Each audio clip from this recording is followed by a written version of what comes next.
Hello, great people. Governor Bala Mohammed of Bauchi State has appealed to the presidential candidate of the Labour Party in the 2023 presidential election, Mr. Peter Obi, that they should work together. Governor Mohammed made this plea when Mr. Peter Obi paid him a courtesy visit at the Governor's Lodge in Bauchi State. On this episode of Politics with your short plug, Dr. Mosholadeji, we'll be looking at what is the politics behind consultation visit. Why is Governor Bala Mohammed seeking cooperation, political cooperation with Peter Obi towards 2027. Why is the underrated Peter Obi in the 2023 presidential election now one of the most sought after? Who is Peter Obi likely to choose between three people? And I will be telling you the three people in the point of this conversation as his vice presidential candidate. We'll be looking at this, the 2027 political dynamics as it's shaping. We'll be dissecting all these issues and a whole lot more on this episode of Politics with Dr. Mosholadeji. First, let me leave you to watch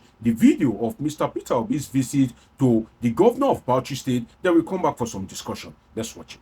What our country is going through, I felt it's necessary for me to come and discuss the future of our dear country with him. So it's just a consultation discussion meeting that will continue to go on as we talk about the future of this country. In these critical areas, to pull people out of poverty, so we can reduce criminality. We need to invest in it so our children cannot continue going towards drugs and all this. We need education. We need to care about their health. But as you can see in the political space now, we're not discussing all this in the political space. What we are discussing now in the political space are mundane things, whether it's budget padding, whether it's sexual harassment, whether it's... And people are hungry. We need to discuss hunger. We need to discuss poverty. We need to discuss education. We need to discuss health. There you have it. You just watched the video of the consultation visit that Mr. Peter Obi paid to Governor Bala Mohammed of Bauchi State. Now, let us look at the politics of consultation visit. And in this instance, before Peter Obi can leave Anambra or Lagos or wherever he's staying to go to the far north to pay a consultation visit to Governor Bala Mohammed, it means that if Peter Obi is not pursuing something, then something is pursuing him. What is Peter Obi pursuing? Or what is pursuing Peter Obi to Bauchi State? Let us look at the issues. First, consultation. Peter Obi is a politician. Governor Bala Mohammed is a politician as well. And Bauchi State is not so much economically thriving state in the true sense of it. So what could Mr. Peter Obi, an Igbo, business-oriented man, go to Bauchi State if not for politics? So Mr. Peter Obi said it is consultation visit, but Governor Bala Mohammed said that the visit, and I'm reading it to you, the visit, which centered on how Mr. Peter Obi can work closely together, that he and Mr. Peter Obi can work closely together to address poverty, criminality, will transcend political, religious, or tribal lines. Now, what could be more political in that statement than politics itself? Because if you look at it, Mr. Peter Obi was trying to hide, but from this statement of Bala Mohammed that they will work closely together, a southerner and a northerner, as 2027 is approaching, they will work closely together to address poverty and criminality that will transcend political, religious, or tribal lines. I leave you to make meaning out of that statement. Now, the underrated Peter Obi, why did Peter Obi now have so much political value? Now, the underrated Peter Obi in the 2023 presidential election, you see so many people, if you look at it, on the most serious note, are now willing to work with Peter Obi. All of a sudden, everybody now wants to work with Peter Obi. Peter Obi seems to be the political bride in the South that can confront Bala Mohammed Tinubu in the 2027 presidential election. And I'll tell you the reason why. The reason why is because Peter Obi has proven himself. Peter Obi has shown that he has political value. With the over 6 million votes, despite his unpreparedness, despite his late hour decamping to the Labour Party at that time, to still amass over 6 million votes is not a child's play. So they have seen the political value of Peter Obi, particularly in the South. That is why the opposition parties in the north are trying to work with Peter Obi. The opposition figures are trying to align with him so that they can be able to dislodge Bala Mohammed Tinubu in 2027. Now, Peter Obi, now apart from proving his political value, the north-south power equation argument also favors Peter Obi. There are a lot of presidential material in the north. Bala Mohammed himself is interested in being the president of Nigeria, and he has said that he will stop his ambition if Goodluck Jonathan wants to contest for president, because he served as FCT minister under the former president. But the thing is that right now, I don't think Goodluck Jonathan would want to contest. Goodluck Jonathan is, enjoying his post-presidential service to Nigeria, and he has good reputation, and the fact speaks for itself.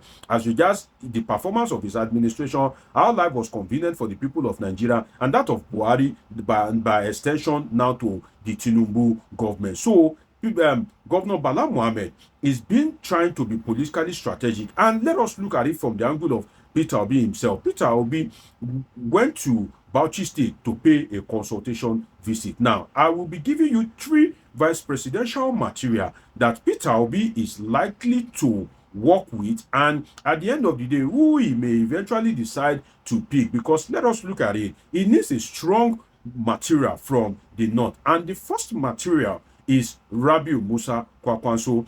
But Rabiu Musa Kwankwaso is of the NNPP, and Rabiu Musa Kwankwaso also has some political weight in the north. But then there is something. In the 2023 presidential election, Kwankwaso was being overly arrogant. He was saying that, he has more political value than Peter Obi, and that he has more, his political CV, is more advanced than that of Peter Obi. He has been this, he has been that, he has been senator, he has been minister, but Peter Obi has not been most of these things. But then, when the election came, Peter Obi sprung up his surprise by emerging the third, and, pulling a wide margin between his vote and that of Rabiu Musa Kwankwaso of the NNPP. But then, Kwankwaso is a good vice presidential material, but will Peter Obi pick him, as Peter Obi was trying to work with him in the 2023 presidential election?